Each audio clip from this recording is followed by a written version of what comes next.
Praise lord. మన ప్రభువును రక్షకుడైన యేసుక్రీస్తు వారి నామములో మీ అందరికీ సాయంకాల శుభములు తెలియజేస్తున్నాను. బ్లెస్డ్ టైమ్ విత్ జీసస్ అనేటువంటి సెషన్కు ప్రేమతో మిమ్మల్ని ఆహ్వానిస్తున్నాను. మీరందరూ ప్రభువులో ఆనందిస్తున్నారా? ప్రభువులో మీరు సంతోషిస్తున్నారా? ప్రభువును బట్టి మీ విశ్వాసం బలపరచబడుతుందా? ప్రభువులో మీ ఆత్మ వర్ధిల్లుతుందా? ఈ ప్రశ్నలన్నిటికీ సమాధానము మీరు యేసుక్రీస్తులో ఎంత బలపరచబడుతున్నారో తెలియజేస్తుంది. దాన్ని బట్టే మీ ఆధ్యాత్మిక ఎదుగుదల ఉంటుందని నేను నమ్ముతున్నాను. మరొకసారి ప్రభుతో ధన్యకరం సమయాన్ని గడపడానికి ప్రేమతో మిమ్మల్ని ఆహ్వానిస్తున్నాను. చిన్న ప్రార్థన చేసుకుని సెషన్ ప్రారంభించుకుందాం. పరిశుద్ధ జీవంగల తండ్రి, మహోన్నతుడా, మీకు వందనాలు, కృతజ్ఞతాస్తుతులు, స్తోత్రాలు చెల్లిస్తున్నాను. గడిచిన వారం అంతా సురక్షితం రెక్కలలో మమ్మల్ని భద్రపరిచి కాపాడి సంరక్షించిన విధానం బట్టి మీకు స్తోత్రాలు చెల్లిస్తున్నాను. ప్రభువా, ఈ ముందున్న సమయాన్ని మీ చేతులకు అప్పగిస్తున్నాను తండ్రి. మీ వాక్కు ద్వారా మమ్మల్ని దర్శించండి. మీ యొక్క మాట మాకు సూటిగా స్పష్టంగా అర్థము రీతిలో బోధించి నేర్పించండి. మా వాక్య ధ్యానంలోనూ ప్రార్థనలోనూ ఆరాధనలోనూ తోడై నడిపించమని, మీ నామానికి మహిమ తెచ్చుకోమని మమ్మల్ని మీ దగ్గర రక్షణ స్థలం సమర్పించుకుంటూ మా ప్రభువును రక్షకుడైన యేసుక్రీస్తు వారి నామమున అడిగి పెట్టుకుంటున్నాం తండ్రి. ఆమేన్. ఆమేన్. Praise Lord. కొద్ది నిమిషాలు ప్రభువును స్తుతించి ఆ నామాన్ని కనపరుద్దాం. ప్రతిరోజు మన ప్రభువును స్తుతింతో బద్దలమై ఉన్నాం. ఈ మాట మీకు అర్థమైతే ప్రభువును స్తుతించకుండా ఉండలేరు. హల్లెలూయా. మనసారా ప్రభువును స్తుతించి కనపడతాం.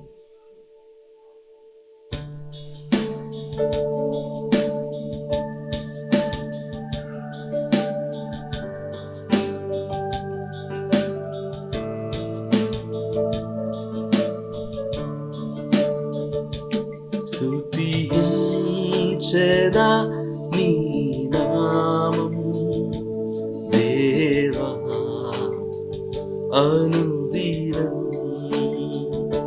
స్తుతించెదా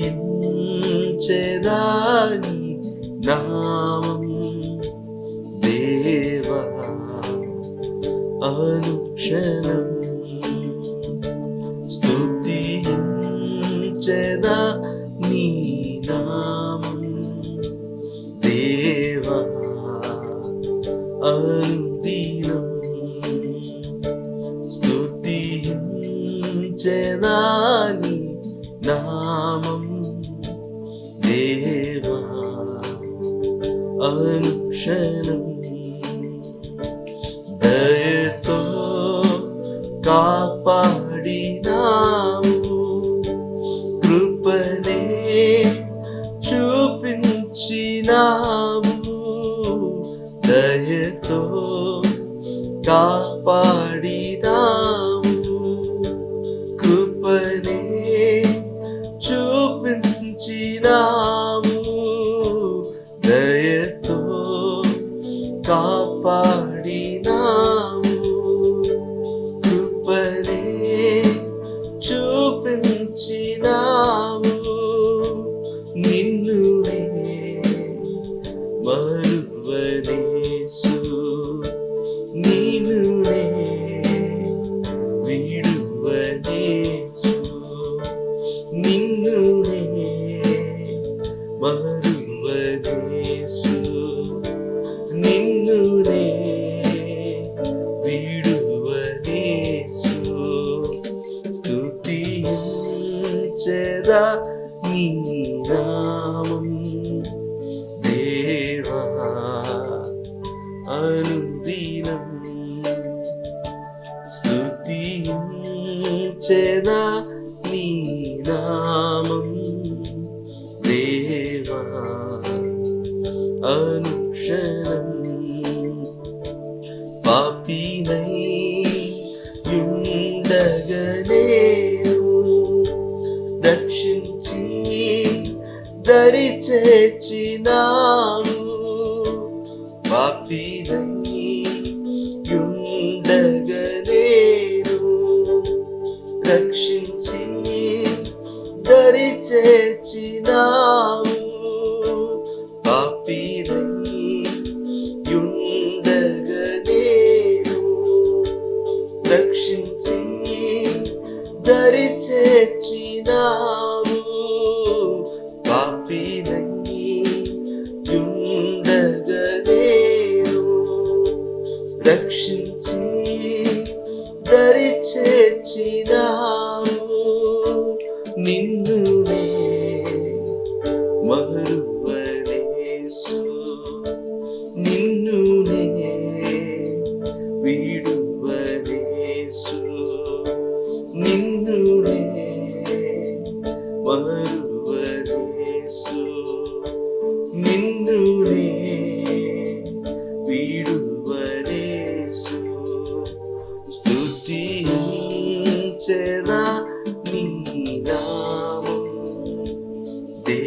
దేవా అనుదినం స్తుతించెదాని నామం దేవా అనుక్షణం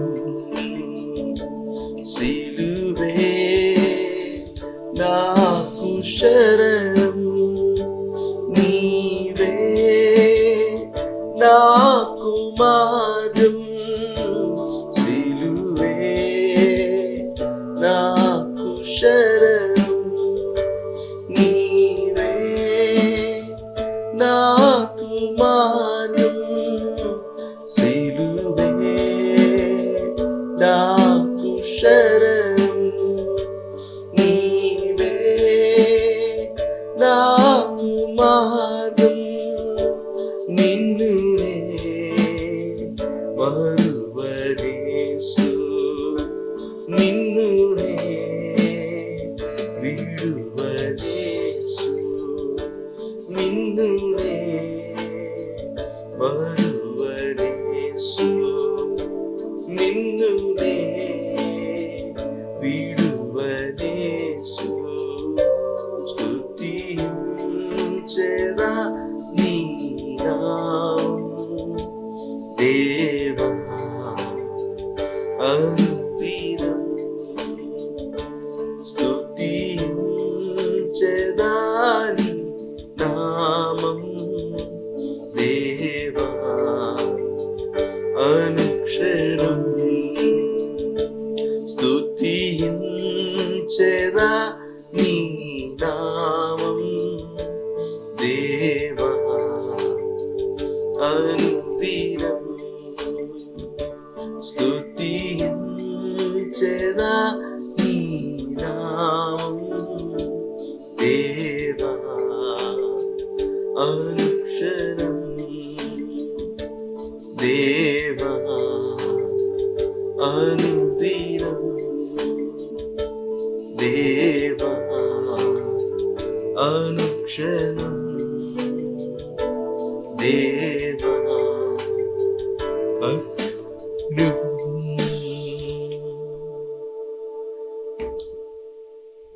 మా జీవనకు ఆధారమైన యేసయ్య మీకు వందనాలు. ప్రతిరోజు మీ దయను మీ వాత్సల్యతను మీ కృపను మా జీవితంలో అనుగ్రహిస్తూ నిర్మూలమవకుండా మమ్మల్ని సంరక్షిస్తూ బలపరుస్తూ నడిపిస్తున్నందుకు మీకు వందనాలు. పాపులమై ఉండగా జిగటమనైన పాప ఊబులోంచి లేవనెత్తి క్రీస్తున్న బండ మీద మమ్మల్ని నిలబెట్టినందుకు మీకు వందనాలు తండ్రి. ఈరోజు సిలువే మాకు శరణము, మీరే మా ఆశ్రయము, మీరే మా దుర్గము, మీరే మా కోట, మీరే మా శైలము, మీరే మా ఉన్నతమైన స్థానము. మీరు తప్ప మాకెవరున్నారయ్యా? మీ వద్దే మేము క్షేమం కలిగి ఉన్నాం, మిమ్మల్ని బట్టే మేము సంతోషము కలిగి ఉన్నాం, మిమ్మల్ని బట్టే మేము ఆనందించగలుగుతాం, మిమ్మల్ని బట్టే మేము అతిశయించగలుగుతున్నాం. యేసును నామమును బట్టి మాకు అనుగ్రహించబడిన ప్రతి ఆధిక్యతను బట్టి మీకు స్తోత్రాలు. నూతన కీర్తనతో ప్రతిరోజు నేను ఘనపరిచే భాగ్యాన్ని మీరు మాకు అనుగ్రహిస్తున్నారు. మా జీవితంలో అనేకమైన కార్యాలు జరిగిస్తూ ప్రతి విషయంలోనూ మా స్తుతికి కారణభూతుడిగా ఉన్నందుకు మీకే వందనాలు. స్తుతులకు పాత్రుడును స్తోత్రార్హుడును అధిక మహిమనందుతానికి అర్హుడవు అయినటువంటి మీకు ఏమిచ్చి మేము మా రుణాన్ని తీర్చుకోగలము. ఈరోజు మీరు చూపించిన ప్రేమకు, మీ జాలికి, మీ కరుణకు, మీ దయకు, మీ మంచితనానికి కేవలం స్తుతి అర్పణ ధూపను నైవేద్యం మాత్రమే మేము చెల్లించగలము. యేసుక్రీస్తు వారి నామములోనే ఈ స్తుతి నైవేద్యాన్ని సమర్పిస్తున్నాం తండ్రి. ఆమేన్, ఆమేన్, ఆమేన్, ఆమేన్. Praise lord. హల్లెలూయా, హల్లెలూయా. స్తుతించదాని నామం దేవా అనుదినం అనుక్షణం. మనం ఈరోజు సజీవులుగా ఉన్నామంటే ప్రభును స్తుతించటం కొరకే. ఎందుకంటే వాక్యం తెలియజేస్తుంది కదా, సకల ప్రాణుల యెహోవాను స్తుతించుడి. ఇంకా చెప్పాలంటే ఇదిగో సజీవులే కదా దేవుని స్తుతించుదురు. ఈరోజు సజీవులుగా ఉన్నాము, ప్రతి క్షణము మనం దేవుని స్తుతింపబద్ధులమై ఉన్నాం. అలాగని మన పనులన్నీ పక్కన పెట్టేసుకొని పాటలు పాడుకుంటా కళ్ళు మూసుకొని ఆరాధన చేసుకుంటూ ఉండిపోతే పనులు ఎవరు చేస్తారు? అన్నమేరు వండుతారు అని ఆలోచిస్తున్నారా? ఎల్లప్పుడూ ప్రభువుని ఆరాధించడం అంటే మీ హృదయంలో ఒక తలంపు కలిగిన, మీరు ఒక మాట మాట్లాడినా, ఒకటేదన్నా విన్నా, ఏదన్నా మీరు మాట్లాడినా, ఎలా మీరు ప్రవర్తించినా అది దేవునికి మహిమకరంగా ఉండాలి. దేవునికి స్తుతి చెల్లించేదిగా ఉండాలి. అది జీవిత విధానంగా మార్చబడగలిగితే ప్రతి క్షణము ప్రభువుని స్తుతించవచ్చు. పాటల్లోనే ప్రభువుని ఆరాధించాలని కాదు. మ్యూజిక్‌తోనే ప్రభువుని ఆరాధించాలని కాదు. మ్యూజిక్ ఉన్నా లేకపోయినా, పాటలు పాడడం వచ్చినా రాకపోయినా ప్రభువును ఆరాధించటానికి ఒక పవిత్రమైన మనస్సాక్షి కావాలి. ప్రభువును ఆరాధించడానికి నిష్కపటమైన హృదయం కావాలి.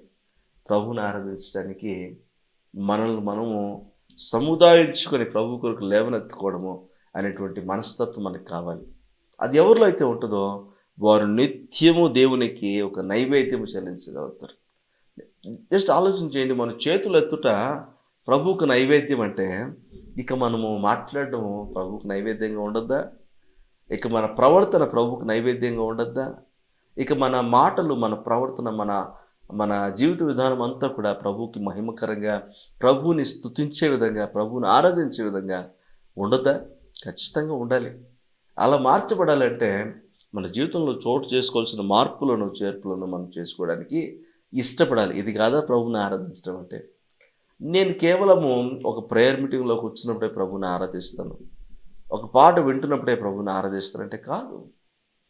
మన జీవిత విధానంలో ప్రభు ఎల్లప్పుడూ మనం చూస్తున్నాడు. ప్రభువుకి ఎల్లప్పుడూ మన మీద దృష్టి ఉంది. ఆయన వెతుకుతున్నాడంట. దేవుని ఆత్మ కన్నులు వెతుకుతున్నాయంట ప్రపంచం అంతటా. ఎవరు ఆయన మీద ఆనుకొని ఉన్నారో, ఎవరి మనసు ఆయన మీద ఆనుకుందో.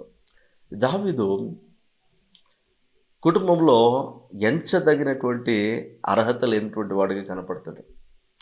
సమూయేలు యెషై వాళ్ళ ఇంటికి వెళ్ళినప్పుడు అక్కడ ఎవరా దేవుని చేత నిర్ణయించబడినటువంటి ఆ రాజు అని ఎదురు చూస్తున్నాడు. మంచి దేహదాఢ్యం కలిగినటువంటి అన్నదమ్ములందరినీ చూపిస్తూ ఉంటే వీళ్ళేనా ఇంకెవరైనా ఉన్నారా అన్నప్పుడు ఇంకొకడు ఉన్నాడు, వాడు యూజువల్గా ఇంట్లో ఉండడు, వాడు ఎక్కడో కంట్రీ సైడ్, వాడు గొర్రెలను కాసుకుంటూ ఉంటాడు. ఎప్పుడు వస్తాడో తెలియదు, ఎప్పుడు ఉంటాడో తెలియదు, ఎప్పుడు తింటాడో తెలియదు. మనకు ఒకటే ధ్యాస, ఆ చేతిలో అదొక ఇన్స్ట్రుమెంట్ ఏదో పట్టుకొని తిరుగుతూ ఉంటాడు. వాడికి పని పాట లేదు అన్నట్టుగా దావీదు గురించి చాలా విషయాలు మాట్లాడతారు యెషై. అయితే సరే నేను చూడాలనుకుంటున్నట్టు సమూయేలు. ఎందుకో తెలుసా? దేవుని ఆత్మ కనులు దావీదు లాంటి వారి కోసం ఎదురు చూస్తున్నాయట. దావీదు పనికిమాలిన పనులు చేస్తున్నాడని అనుకుంటున్నారు యెషై అతని కుమారులు. అయితే దావీదు పనికొచ్చే పని చేస్తున్నాడంట. ఏంటో తెలుసా? దావీదు చక్కగా గొర్రెలు కాసుకుంటూ తన ఉన్న సమయాన్ని అంతటా వెచ్చించి మంచి మంచి కీర్తనలు రాస్తున్నాడంట. దేవునితో సంబంధాన్ని పెంపొందించుకుంటున్నాడంట. ఒక ఇన్స్ట్రుమెంట్ చేతిలో పట్టుకొని వచ్చి దాన్ని మ్యూజిక్ ప్లే చేసుకుంటూ, ఏదో నేర్చుకుంటూ, ఏదో పాటలు రాసుకుంటూ, ప్రభువుని ఆరాధిస్తూ తను గడిపేస్తున్నాడంట. మనుషులు ఎవరు అతను రికార్డ్ చేయట్లేదు, కానీ దేవుడు అతను వెతుక్కుంటూ వస్తున్నాడంట. హల్లెలూయా! దేవుడు అతను వెతుక్కుంటూ, నా హృదయం యొక్క ఇష్టము చొప్పున చేసేవారిని నేను కనుగొన్నాను, నువ్వు వెళ్ళి అతన్ని రాజుగా అభిషేకించాలి అని చెప్పాడు. నా దృష్టి యొక్క ఇష్టం చొప్పున చేయగలిగిన వాడు హృదయం అతని మీద. దావీదు హృదయం దేవుని మీద ఆనుకొని ఉంది. దావీదు దేవుని స్తుతించే అనుభవంలో ఉన్నాడు. దావీదు దేవుని ఘనపరిచే అనుభవంలో ఉన్నాడు. దావీదు దేవుని ఆరాధించేటువంటి అనుభవంలో ఉన్నాడు. ఈరోజు నువ్వు నేను కనుక ఆ విధంగా ప్రభువుని ఆరాధించగలిగితే దేవుడి ఉద్దేశాలు మనం వెతుక్కుంటూ వస్తాయి. దేవుడు మనల్ని వెతుక్కుంటూ వస్తాడు. మనల్ని ఆయన కనుగొన్నప్పుడు మనకు అత్యధికమైన బాధ్యతలను, ఆధిక్యతలను ఇస్తాడు. అయితే ఆధిక్యతలు పొందడానికి ఆరాధించొద్దు, ఏదో విశేషమైన దీవెనలు పొందడానికి ఆరాధించొద్దు. దేవుడు ఎంతో ఇన్వెస్ట్ చేశాడు మన జీవితంలో. ఈరోజు పాడినట్టుగా దయతో కాపాడినవు, కృపని చూపించినావు, పాపినాయుడుగా రక్షించావు, నన్ను దరి చేర్చావు, నీ శిలువే నా శరణమని ఆయన పాదాలకు కూర్చొని ప్రభువుని ఆరాధించాలి. ఇలా ఆరాధిస్తూ ఉంటే మరియా వచ్చి జటామాంసి అత్తరు తీసుకొచ్చి దాన్ని పగలగొట్టి యేసుక్రీస్తు పాదాలను కడిగిందంట. యేసుక్రీస్తు తలకు మంచిగా మర్దన చేసి అభిషేకించిందంట. ఆ సువాసన అంతా ఇల్లంతా నిండిందంట. ఈరోజు మనుషుల్ని చూస్తున్నారని కాదు, మనుషులు ఏమనుకుంటారని కాదు, మన ఆరాధన జీవిత విధానంలో మనం దేవుని ఆరాధిస్తూ కొనసాగుతూ ముందుకెళ్తూ ఉంటే మన ద్వారా దేవునికి స్తుతి నైవేద్య దీపం ప్రతి నిత్యము ఆయన ఆగ్రాలించగలిగినటువంటి సువాసనగా, పరిమళ సువాసన తైలముగా మన జీవితము మార్చబడును గాక. అట్టి కృప దేవుడు మనకు అనుగ్రహించును గాక. ఆమేన్. మంచిది. లెర్న్ టు నో మినిస్ట్రీస్ ద్వారా ప్రతి ఆదివారం సాయంత్రం 7 గంటలకు ప్రసారం అవుతున్నటువంటి ఈ బ్లెస్డ్ టైం విత్ జీసస్ అనేటువంటి ఈ సెషన్ ద్వారా మీరు దీవించబడుతున్నారని నేను నమ్ముతున్నాను. ఈ సెషన్ దీవెనకరంగా అనిపిస్తే మీ ఫ్రెండ్స్ అండ్ రిలేషన్స్తో కూడా మీరు షేర్ చేయండి. ప్రతి బుధవారం వర్డ్ ఆఫ్ విజ్డమ్ వావ్ అనేటువంటి ఇంగ్లీష్ షార్ట్ మెసేజ్ కూడా మీకు అందుబాటులో ఉంది. అది కూడా మీరు వీక్షించవచ్చని మీకు మనం చేస్తున్నాను. ప్రతిరోజు డైలీ డివోషన్ ఫేస్బుక్ అండ్ ఇన్స్టాగ్రామ్లో మరి ఇంగ్లీష్ డివోషన్ మీకు అందుబాటులో ఉంది. బైబిల్ను ధ్యానించాలనుకున్నవారు అందులోని సినాప్సిస్ను కూడా మీరు ఫాలో చేస్తూ మీ ఓన్ బైబిల్ మెడిటేషన్ మీరు చేస్తూ ఉండగానే మరి దీన్ని ఒక రెఫరెన్స్ పాయింట్గా మీరు వాడుకోవచ్చు. అట్ ది సేమ్ టైం ఒక డివోషనల్ ప్రేయర్ కూడా ఒక పోస్టర్గా మీకు అందుబాటులో ఉంటుంది. ఇవన్నీ చదువుకున్న తర్వాత మీ పర్సనల్ మెడిటేషన్ టైం అయిపోయిన తర్వాత ప్రేయర్లో దీన్ని కూడా మీరు వినియోగించుకోవచ్చు అని మీకు మనం చేస్తున్నాను. ఇవన్నీ దీవెనకరంగా అనిపిస్తే ఫ్రెండ్స్ అండ్ రిలేషన్స్తో షేర్ చేయండి. స్క్రిప్చర్ టైం అనేటువంటి బైబిల్ స్టడీ సిరీస్ కూడా అందుబాటులో ఉంది. ప్రతి శుక్రవారం తెలుగులో, ప్రతి శనివారం ఇంగ్లీష్లో అది మీకు అందుబాటులో ఉంది కనుక దాన్ని కూడా మీరు వీక్షించాలని, దీవించబడాలని మీకు మనం చేస్తున్నాం. మంచిది. లెర్న్ టు నో మినిస్ట్రీస్ కోసం ప్రార్థన చేయండి. మరి మినిస్ట్రీ గ్రో అవ్వాలి, అనేకులకు ప్రయోజనకరంగా దేవునికి మహిమకరంగా ఈ మినిస్ట్రీ ఉండాలని మీరు అనుదిన ప్రార్థనలో జ్ఞాపకం చేసుకోవాలని మీకు మనం చేస్తున్నాను. అదేవిధంగా మరి మీ ప్రార్థన అవసరాలు ఏమన్నా కూడా మాకు తెలియపరచండి. We're more than happy to pray for you. దేవుడు మీ జీవితంలో అద్భుతాలు జరిగించాలని మేము ఆశపడుతున్నాం. మంచిది. దేవుని వాక్యాన్ని మనం ధ్యానించుకుందాం. దేవుని వాక్యం మనం ధ్యానిస్తుండగా దేవుడు మనతో సూటిగా స్పష్టంగా తన హృదయాన్ని మనకు బయలుపరచును గాక. ఆమేన్. ఒక మాట చదువుకొని మనం ముందుకెళ్దామా? మొదటి పేతురు రాసిన మొదటి పత్రిక 4వ అధ్యాయం 10వ వచనం ఒకసారి అందరం కలిసి ధ్యానిద్దాం. పేతురు రాసిన మొదటి పత్రిక 4వ అధ్యాయం 10వ వచనం. దేవుని నానా విధమైన కృప విషయమై మంచి గృహ నిర్వాహకులై ఉండి ఒక్కొక్కడు కృపావరము పొందిన కొలది ఒకనికొకడు ఉపచారము చేయుడి. కృపా విషయమైనటువంటి మంచి గృహ నిర్వాహకులై ఉండండి అనేటువంటి మాట మనం ఇక్కడ చూస్తున్నాం. గృహ నిర్వాహకత్వం అనేటువంటిది చాలా గొప్ప విషయం. ఎస్పెషలీ దేవుడు మనకు కొన్ని తలాంతులను ఇచ్చాడండి. ఆ తలాంతులు ప్రతి ఒక్కరిలోనూ ఉంటాయి. ప్రతి విశ్వాసంలోనూ కొన్ని తలాంతులు దేవుడు పెట్టి ఉంటాడు. ప్రతి ఒక్కరూ జీవనోపాధి చేసుకోవడానికి ఒక తలాంతుని కలిగి ఉంటారు కదా. ఒకవేళ లేకపోతే ఆ జీవనోపాధి వాళ్ళు పొందలేరు కదా. అందుకే చిన్నప్పటి నుంచే పిల్లల్ని రుద్దుతూ ఉంటారు. మీరు వెళ్ళి బాగా చదువుకోండి, అప్పుడే మీకు స్కిల్స్ వస్తాయి, అప్పుడు మీరు మంచి ఉద్యోగాలు చేయడానికి వీలవుతుంది, అప్పుడు మీరు ప్రయోజకులు కాగలుగుతారు అని అంటారు. అయితే కొంతమందిలో చిన్నప్పటి నుంచి కొన్ని టాలెంట్స్ ఉంటాయి. ఆ టాలెంట్స్ని వారు మరి కొంచెం షైన్ చేస్తూ ఉంటే, కొంచెం మెరుగైన అవకాశాలు వారికి కల్పిస్తూ ఉంటే వారు దాన్ని మంచిగా గ్రో అయ్యి వారు మంచిగా ఆ టాలెంట్ని బట్టి ఇంప్రూవైజ్ చేసుకుని వాళ్ళు మంచిగా కెరీర్ సెట్ చేసుకునే పరిస్థితి కనబడుతుంది. ఒక విశ్వాసిగా మనకు అనుగ్రహించబడినటువంటి తలాంతుల గురించి ఎప్పుడైనా మనం ఆలోచించామా? మనం ఆలోచన చేయాలి. ఎందుకంటే దేవుడు ఆ తలాంతులను ఒట్టినే మనకి ఇవ్వలే. ఆ తలాంతులు మన జీవనోపాధి కొరకు ఆయన మనకి ఇవ్వలే. ఆ తలాంతులు దేవుని మహిమపరచడం కోసం దేవుడు మనకు ఇచ్చాడనే విషయాన్ని మనం గుర్తుంచుకోవాలి. కొన్ని తలాంతులు ప్రాముఖ్యంగా దేవుని మహిమపరచడానికి ఇచ్చాడు. ఈరోజు మనం పాడగలుగుతున్నాము. ఏదో సినిమా పాటలు పాడడానికి కాదు, దేవుని పాటలు పాడడానికి దేవుడు చక్కటి గాత్రాన్ని మనకి ఇచ్చాడు, చక్కటి స్వరాన్ని మనకి ఇచ్చాడు, గంభీరమైన స్వరాన్ని మనకి ఇచ్చాడు, దేవుని మాటను ప్రకటించడానికి ఇచ్చాడు, దేవుని గురించి ఇతరులతో మాట్లాడడానికి ఇచ్చాడు. ఏదో పెద్ద స్వరంతో అందరినీ భయపెట్టాలని కాదు. ఇలా కొన్ని విషయాలు మనం అర్థం చేసుకోగలగాలి. మంచి ఆరోగ్యాన్ని ఇచ్చాడు, ప్రభు కొరకు మనం జీవించాలని, సాక్షులుగా జీవించాలని మంచి ఆరోగ్యాన్ని మనకి ఇస్తూ వచ్చాడు. మంచి ఉద్యోగం మనకి ఇచ్చాడు, మంచి ఆర్థిక స్థితిలో మనల్ని ఉంచాడు. మనం దీవించబడుతూనే దేవుని పరిచర్లో కూడా పాలిభాగస్తులుగా మార్చబడాలని దేవుడు మనకు అవకాశం ఇచ్చాడు. సరే, ప్రీచింగ్ చేసే అనుభవం మనకు లేకపోవచ్చు, అయితే కొన్ని ఆధిక్యతలను బట్టి దేవుడు మనకి ఇచ్చిన దాంట్లో ప్రభు పరిచర్లో కూడా మన పాలుభాగస్తులు కావాలని దేవుడు మనకు కొన్ని తలాంతులు ఇవ్వడం ప్రారంభించాడు. కొంతమందికి మంచి మేనేజర్ స్కిల్స్ ఉంటాయి. ఆ స్కిల్స్ ఉపయోగించి ఎలా దేవుని రాజ్యంలో వాడబడాలనేటువంటిది వారు ఆలోచన చేయొచ్చు. హెచ్ఆర్ స్కిల్స్ కొంతమందికి ఉంటాయి. వాళ్ళు హ్యూమన్ రిసోర్సెస్ని రిసోర్స్ మేనేజ్మెంట్ ఎలా చేయాలనేది వాళ్ళకి బాగా తెలుసు. ఇలా దేవుడు ఒక్కొక్కరికి ఒక్కొక్క తలాంతుని ఇస్తే ఆ తలాంతుని ఎలా వినియోగిస్తున్నామనేది చాలా ప్రాముఖ్యంగా అవసరం. ఎందుకంటే ప్రాముఖ్యంగా ఈ చెప్పిన తలాంతులన్నీ కూడా ఫిజికల్గా కనపడేవి కావచ్చు. దేవుడు ఇంకొక ఇంటర్నల్ తలాంతు మా అందరికి ఇచ్చాడట. అదేంటంట, దేవుని నానా విధమైన కృపా విషయమై మంచి గృహ నిర్వాహకులై ఉండుడి, ఒక్కొక్కడు కృపావరం పొందిన కొలది ఒకరికొకడు ఉపచారము చేయండి అన్నాడు. ఈరోజు కృపను పొందుకున్నాము.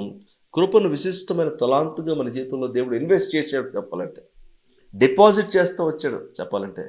మీరు బ్యాంక్స్ దగ్గరికి వెళ్ళండి, బ్యాంక్స్లో మనము డబ్బు జమ చేసుకుంటాం, అవునా? బ్యాంకింగ్ సర్వీసెస్ కొని అది మనకు ప్రొవైడ్ చేస్తుంది. అయితే మనం పెట్టిన డబ్బును వాళ్ళు ఏం చేస్తారంట, ఆ డబ్బుతో వ్యాపారం చేసి మనకు రిటర్న్స్ తీసుకొచ్చి ఇస్తారంట.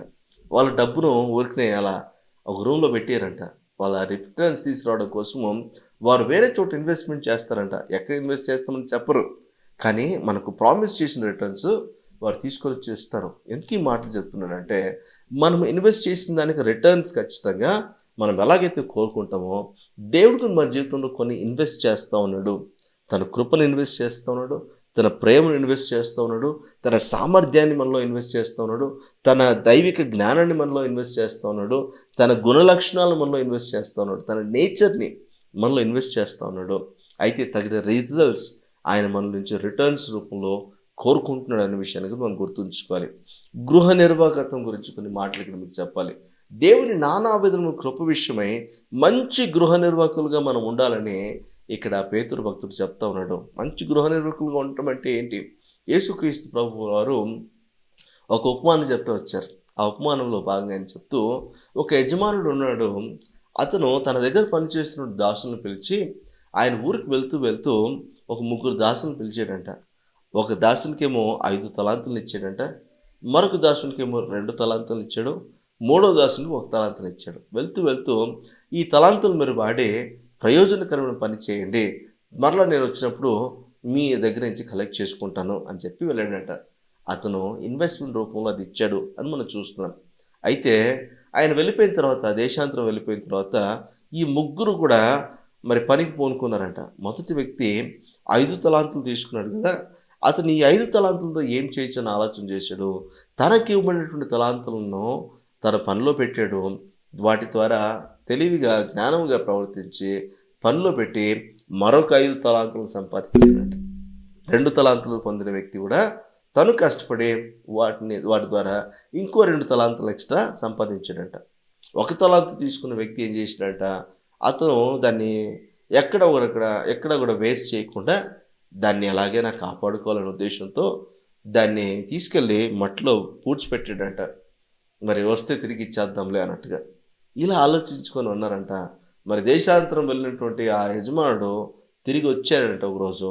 అతను వచ్చి, ఇదిగో వాళ్ళు పిలిపించుకున్నాడు, ఇదిగో మీకు 3కి తలాంతులు ఇచ్చాను కదా, ఏం చేశారు అని అడిగాడంట. 5 తలాంతులు తీసుకున్న వ్యక్తి, నేను మరో 5 సంపాదించాను, ఇదిగో 10 తలాంతులు అని చెప్పాడు. రిటర్న్ ఆన్ ఇన్వెస్ట్మెంట్ డబల్ అయింది. దేవునికి స్తోత్రం. అతన్ని బట్టి అతను సంతోషించాడు. బలా నమ్మకమైన మంచి దాసుడా, ఈ కొద్దిలో నువ్వు నమ్మకంగా ఉన్నావు, ఇదిగో 10 పట్టణాల మీద నీకు అధికారం ఇస్తున్నానని రా, నా సంతోషంలో పాల్గొను అని చెప్పాడు. 2 తలాంతులు తీసుకున్న వ్యక్తి కూడా 2 తలాంతులు సంపాదించానని చెప్పగానే, బలా నమ్మకమైన మంచి దాసుడా, ఈ కొద్దిలో నువ్వు మంచిగా ఉన్నావు, నువ్వు నీ నమ్మకత్వాన్ని రుజువుపరుచుకున్నావు, ఇదిగో నా సంతోషంలో పాల్గొనని అతన్ని కూడా దీవించాడంట, అతన్ని కూడా సన్మానించాడంట, హెచ్చించాడంట. ఇప్పుడు 1 తలాంతు తీసుకున్న వ్యక్తిని అడిగాడు, నువ్వేం చేసావంటే, నాకు తెలుసు నువ్వు విత్తని చోట పంట కోసేవాడు అని, నాకు తెలుసు కాబట్టి నీ గురించి నేను దాన్ని తీసుకెళ్ళి నేను మట్టిలో దాచిపెట్టాను, ఇదిగో నువ్వు తీసుకో అని చెప్పి ఇచ్చాడట. అతనికి చాలా కోపం వచ్చిందంట యజమానికి. యజమాని అన్నాడట, ఏంటి విత్తని చోట్ల కోసేవాడినా నేను? సరే, అలాంటి పరిస్థితి ఏమనంటే నువ్వు దీన్ని వాడకుండా దాచిపెట్టే బదులు దీన్ని బ్యాంకులో వేసుంటే కనీసం ఇంట్రెస్ట్తోనైనా నేను తీసుకుని ఉండేవాడిని కదా అని నువ్వు సోమరిపోతువి అని అతన్ని తిట్టి అతన్ని వీని ఎత్తుకెళ్ళి పడేసేయండి, వీని దగ్గర ఉన్న ఆ తలాంతు తీసుకొని 5 తలాంతులు ఉన్న వారికి ఇచ్చేయండి, వాడు డబుల్ చేసేటువంటి సామర్థ్యం అనుకుంది అని చెప్పాడట. ఇందులో మంచి గృహ నిర్వాహకుడు ఎవరు చెప్పండి? 5 చేసినవాడు, 2 చేసినవాడు మంచి గృహ నిర్వాహకులు. వాళ్ళని బట్టి అతిశయించాడు. యజమాని కూడా చెప్పాడు, బలా నమ్మకమైన మంచి దాసుడని. ఆయన సంతోషంలో వాళ్ళు పాల్గొనేలా చేశాడు. కానీ ఈ మూడో వాడు మంచి గృహ నిర్వాహకుడు కాదు. ఈరోజు దేవుని కృప మన జీవితంలో ఇన్వెస్ట్ చేయబడింది. నానా విధమైన రీతుల్లో దేవుని కృప మన జీవితంలో ఇన్వెస్ట్ చేయబడింది, డిపాజిట్ చేయబడింది. మంచి గృహ నిర్వాహకుల వలె ఆ కృపను సద్వినియోగపరిచి దేవునికి మంచి రిజల్ట్స్ మనం ఇవ్వగలుగుతున్నామా, దేవునికి మంచి రిటర్న్స్ మనం ఇవ్వగలుగుతున్నామా అనేది చాలా ప్రాముఖ్యంగా అవసరం. దేవునికి మాత్రమే కాదండి, మనుషులకు కూడా మనం పొందిన కృపావరమును బట్టి అనేకులకు ప్రయోజనకరంగా మనం మార్చబడాలనేటువంటి దేవునికి ఉద్దేశం. కృప ఎందుకు డిపాజిట్ చేస్తాడంటే అది మనము దీవించబడ్డానికి, దేవునికి చక్కటి రిటర్న్స్ ఇవ్వటానికి, మరి మనుషులు మన చుట్టూ ఉన్న మనుషులు కూడా వాటిని వినియోగించడానికి దేవుడు మనకి ఇస్తాడు. ఎంత వినియోగిస్తామో అంత ఎక్కువ దేవుడు మనం దీవించడం ప్రారంభిస్తాడు. ఎంత మనకు ఇవ్వబడిన తలాంతుల్లో మనకి ఇవ్వబడినటువంటి కృపను వినియోగిస్తామో, మంచి గృహ నిర్వాహకత్వం ఎప్పుడైతే మనం చేస్తామో దేవుడు మనం దీవించడం ప్రారంభిస్తాడు. ఆమేన్. బాధ్యతలు ఎవరికి ఇస్తాడు తెలుసా? మంచి గృహ నిర్వాహకునికే ఇస్తాడు. మోషే తన దేవుని ఇల్లు అంతట్లోనూ సాత్వికుడుగా ఉన్నాడంట, మంచివాడిగా ఉన్నాడంట. దేవుడు అతన్ని దీవించాడు, అతన్ని ఘనపరిచాడు. యోసేపును చూసుకోండి, పోతిఫర్ ఇంట్లో ఎంతో నమ్మకంగా పనిచేసాడట. పోతిఫర్ భార్య అతన్ని శోధిస్తూ ఉంటే, అయ్యా అమ్మా, నీ మీద నాకు అధికారం లేదు, నిన్ను నా సూపర్విజన్కి నా యజమాని అప్పగించలేదు అని అంటాడు. ఎంత మంచి గృహ నిర్వాహకుడు! అతను మంచి గృహ నిర్వాహకుడు కాబట్టే అతను ప్రిజన్లోకి వెళ్ళినా అక్కడ ఆ జైల్లో కూడా జైలు అధికారి అతనికి సూపర్విజన్ చేసేటువంటి బాధ్యతను అప్పగించాడట. అంతెందుకంటే ఫరో దగ్గర కూడా మంచి గృహ నిర్వాహకుడిగా పేరు తెచ్చుకున్నాడు యోసేపు. 7 సంవత్సరాల కాలంలో మంచి పంట వచ్చినప్పుడు బాగా వాటిని సమకూర్చాడు, ఎత్తిపెట్టాడు. మిగతా 7 సంవత్సరాల కరువులో చాలా చక్కగా దేశాన్ని అంతటిని పరిపాలించాడు. మంచిగా అన్నీ చక్కబెట్టుకున్నాడు. మంచి గృహ నిర్వాహకుని యొక్క లక్షణాలు కనపడతాయి యోసేపులో కూడా. ఈరోజు మంచి గృహ నిర్వాహకునిగా మనకు కూడా దేవుడు కొన్ని ఆధిక్యతలు ఇచ్చాడు, కృపలను ఇచ్చాడు, తలాంతులను ఇచ్చాడు. వాటిని మనం వినియోగించగలుగుతున్నామా, దేవునికి రిటర్న్స్ ఇవ్వగలుగుతున్నామా? లేకపోతే ఈ మూడో వ్యక్తి యొక్క ప్రాబ్లం ఏంటో తెలుసా? మొదట యజమాని గురించి సరైన అవగాహన లేదు అతనికి. విత్తన చోట పంట కోసేవాడినా నేను అలాంటి వ్యక్తిగా కనపడుతున్నానా? నువ్వు నా గురించి అర్థం చేసుకున్నది ఇంతేనా? అలాంటి వాడిని అయితే నీకు నేను డబ్బు ఇచ్చేటువంటి నేను ఆ తలాంతు నీ కోసం ఎందుకు ఇస్తాను అని ప్రశ్నించి ఉండేవాడేమో. నిజంగా దేవుడు మన జీవితంలో నానా విధమైన కృపావరం ద్వారా మనకు అనుగ్రహిస్తూ వచ్చాడు. మంచి గృహ నిర్వాహకులుగా మనం ఉండాలని, మంచి స్టీవర్డ్స్గా మనం ఉండాలని ఆశపడుతున్నాడు ఆయన. అంతగా మన జీవితంలో డిపాజిట్ చేయడానికి గల కారణం ఏంటంటే, నా బిడ్డలు దీన్ని వినియోగిస్తారు, ఆత్మీయంగా బలపరచబడడం కోసం వినియోగిస్తారు, నాకు మహిమను తీసుకొచ్చే విషయంలో వినియోగిస్తారు, మరి ఇతరులకు మరి మాదిరికరంగా ఉండటానికి, వారికి ఉపచారం పరిచర్య చేయడానికి వినియోగిస్తారని మన విషయంలో కృపను హెచ్చుగా ఆయన అనుగ్రహిస్తూ ఉన్నాడంట. కానీ మనం మాత్రము అన్ఫార్చునేట్లీ మరి మూడవ వ్యక్తిగా మనం ఉంటూ మరి సోమరిపోతులుగా మనం జీవిస్తున్నామేమో. ఈరోజు మనం ప్రశ్నించుకుందాం. నానా విధములైన కృప విషయమై మంచి గృహ నిర్వాహకులై ఉండే మనకు అనుగ్రహించబడిన కృపావరము కొలది మనము ఒకరికొకడు ఉపచారం చేస్తూ దేవుని ఘనపరిచేటువంటి పరిస్థితులు మనం రావాలి. ఈరోజు ఒకటే మనం ప్రార్థన చేద్దాం. ప్రభువా, నా జీవితం మార్చబడాలి, నా జీవితం ద్వారా మీకు మహిమ కలగాలి, మీరు కోరుకున్న రీతిగా నా జీవితం ఉండాలి, మీ కృపను నేను వినియోగించుకోవాలి, కృప విషయంలో మంచి గృహ నిర్వాహకుడిగా I should become a good steward for your glory, for your honor, for the grace that you have provided in my life అని చిన్న ప్రార్థన చేద్దాం. అందరు కళ్ళు మూసుకుందాం, ప్రార్థన చేసుకుందాం. పరిశుద్ధ జీవం గల తండ్రి, మహోన్నతుడా, మీకు వందనాలు, కృతజ్ఞతాస్తుతులు, స్తోత్రాలు నేను చెల్లిస్తున్నాను. ఇంతవరకు మీరు మాతో మాట్లాడిన శ్రేష్టమైన మీ మాటలను బట్టి మీ స్తోత్రాలు చెల్లిస్తున్నాం. నిజమే కదా, మా జీవితంలో ప్రభువా మీ కృపను మీరు ఇన్వెస్ట్ చేస్తున్నారు. మీ కృప యొక్క మహదైశ్వర్యమును మా జీవితంలో మీరు కనపరుస్తూ ఉన్నారు. నానా విధములను మీ కృపను మా జీవితంలో మీరు కృమ్మరిస్తున్నారు, హెచ్చుగా అనుగ్రహిస్తున్నారు. ఎందుకంటే మేము మంచి గృహ నిర్వాహకులుగా ఉంటామని మీరు తలంచారు గనక, మేము మంచి గృహ నిర్వాహకులుగా మార్చబడతామని మీరు గ్రహించారు గనక. కానీ ప్రభువా, మాలో చాలామంది మేము ఆ కృపను వినియోగించుకోలేకపోతున్నాము. ఆ కృపకు తగినటువంటి రిటర్న్స్ మీకు ఇవ్వలేని పరిస్థితి మాలో కనపడతా ఉంది. మీరు మెచ్చుకునేటువంటి గృహ నిర్వాహకులుగా, స్టీవర్డ్స్‌గా మేము మార్చబడాలి. మీరు మాకు అనుగ్రహిస్తున్న ఈ కృపను మేము వినియోగపరుచుకొని, మేము ఆత్మీయంగా బలపరచబడాలి. మీకు మహిమ తీసుకురావాలి. అనేకుల ఎదుట ప్రయోజనకరమైన పాత్రలుగా మేము మార్చబడాలి. మేము పొందిన విశేషమైన కృపా వరమును బట్టి అనేకులకు ప్రయోజనకరంగా, అనేకులను ఆయన బలపరచువారుగా, అనేకులకు ఉపచారం చేసే విధంగా, పరిచర్య చేసే విధంగా మమ్మల్ని తీర్చిదిద్దండి.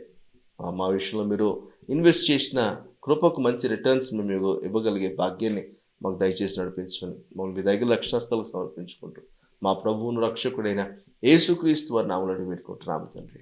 Amen, amen. Thank you so much. మీరు దీవించబడుతున్నాను నేను నమ్ముతున్నాను. మరి ప్రతి ఆదివారం మనం ఈ విధంగా కలుసుకుని ప్రభులో ఆనందిస్తూ బలపరచబడదాం.